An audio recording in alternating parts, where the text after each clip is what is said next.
আসসালামু আলাইকুম রাহমাতুল্লাহ। সূরা লাহাব এভাবে 11 বার পড়লে কি হয়, ফল দেখে আপনি নিজে আশ্চর্য হয়ে যাবেন ইনশাআল্লাহ। আপনার শত্রু জিন্দা লাশ হয়ে যাবে। আপনি যদি বলেন এদিকে যেতে, সে এদিকে যাবে। আপনি যদি বলেন বসতে, সে বসবে। আপনি যদি বলেন দাঁড়াতে, সে দাঁড়াবে ইনশাআল্লাহ। সম্মানিত আমার দ্বীনী ভাই ও বোনেরা, আমাদের ঘরে, বাহিরে, ব্যবসা প্রতিষ্ঠানে, পাড়া প্রতিবেশী এলাকায় অনেক শত্রু আমাদের সামনে ঘোরপার করতেছে। আমাদের সামনে ভালো বলতেছে, পিছনে শত্রুতামি করতেছে। এমন যে কোনো শত্রু হোক, ধ্বংস হয়ে যাবে, ধ্বংস হয়ে যাবে, ধ্বংস হয়ে যাবে। কোরআনুল কারীমের 30 নম্বর পারার একটি সূরা আছে, সূরাতুল লাহাব। এই সূরাতুল লাহাবের অসংখ্য আমল আছে। এই সূরাতুল লাহাব তখনই নাজিল হয়েছিল যখন আল্লাহর নবী বিশ্বনবী সাল্লাল্লাহু আলাইহি সাল্লাম আবু লাহাবের উপরে কষ্ট পেয়েছিলেন। তখন আল্লাহ তাআলা সূরাতুল লাহাব নাজিল করেছিলেন, তাব্বাত ইয়াদা আবি লাহাবি ওয়া তাব, ধ্বংস হোক আবু লাহাবের দুই হাত, মা আগনা আনহু মালহু ওয়া মা কাসাব, তার ধন সম্পদ তার কোনো কাজে আসবে না, তার স্ত্রীও ধ্বংস হয়ে যায়। সম্মানিত আমার দ্বীনী ভাই ও বোনেরা, সূরাতুল লাহাব এভাবে শত্রুর উপরে মাত্র 11 বার পাঠ করুন, শত্রু জিন্দা লাশ হয়ে যাবে। আপনি যা বলবেন সে তাই করবে, আপনি যা বলবেন সে তাই শুনবে, আপনি যেদিকে যাইতে বলেন সে সেদিকে যাইবে, আপনি বসতে বললে বসবে, আপনি দাঁড়াতে বলে দাঁড়াবে। প্রিয় ভাই ও বোনেরা, আসুন আগে আমরা সূরাতুল লাহাব, আউযু বিল্লাহি মিনাশ শাইতানির রাজিম, বিসমিল্লাহির রহমানির রহিম। তাব্বাত ইয়াদা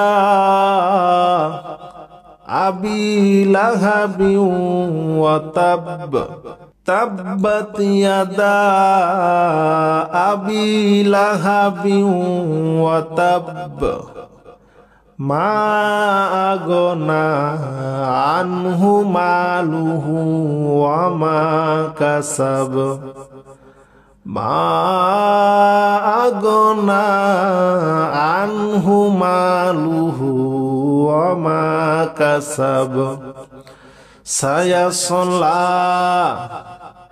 নারং যাতা লাহাব, ওয়া মুরাতুহু হাম্মালাতাল হাতাব, ফি জিদিহা হাবলুম মিন মাসাদ, তাব্বাত ইয়াদা আবি লাহাবি ওয়া তাব, মা আগনা আনহু মালুহু ওয়া মা কাসাব, সায়াসলা নারং যাতা লাহাব, ওয়া মুরাতুহু হাম্মালাতাল হাতাব, ফি জিদিহা হাবলুম মিন মাসাদ। সম্মানিত আমার দ্বীনী ভাই ও বোনেরা, শত্রুর নামের উপরে সূরাতুল লাহাব এভাবে 11 বার পরে ফু দিবেন। শত্রুর নামের উপরে একটি কাগজের নাম লিখবেন, তারপরে সূরাতুল লাহাব 11 বার পড়বেন, সেই শত্রুর নামের উপরে ফু দিবেন, তারপরে সেই কাগজটি আগুন দিয়ে জ্বালিয়ে দিবেন। আমি আবার বলতেছি, শত্রুর নাম একটি কাগজে লিখবেন, তারপরে সূরাতুল লাহাব 11 বার পরে ফু দিবেন, ফু দেওয়ার পরে সেই নামটি আগুন দিয়ে জ্বালিয়ে দিবেন ইনশাআল্লাহ। এইভাবে মাত্র 3 দিন আমলটি করবেন। কয়দিন? 3 দিন, একই সময় একই টাইমে 3 দিন আমলটি করবেন।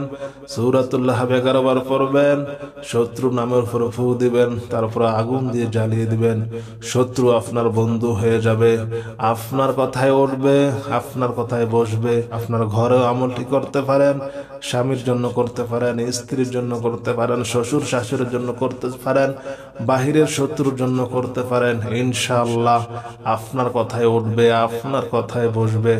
সম্মানিত আমার দ্বীনী ভাই ও বোনেরা, আমি আপনাদের কাছে অনুরোধ জানাবো, আমলটি আপনারা খারাপ কাজে ব্যবহার করবেন না। আর কোরআন মাজিদের শক্তিশালী ও পরীক্ষিত তদবিরগুলো পেতে আমার এই ইউটিউব চ্যানেলটি সাবস্ক্রাইব করে রাখুন। আর যারা করেছেন আপনাদেরকে অসংখ্য ধন্যবাদ। আজ এই পর্যন্ত। আসসালামু আলাইকুম ওয়া রাহমাতুল্লাহি ওয়া বারাকাতুহু।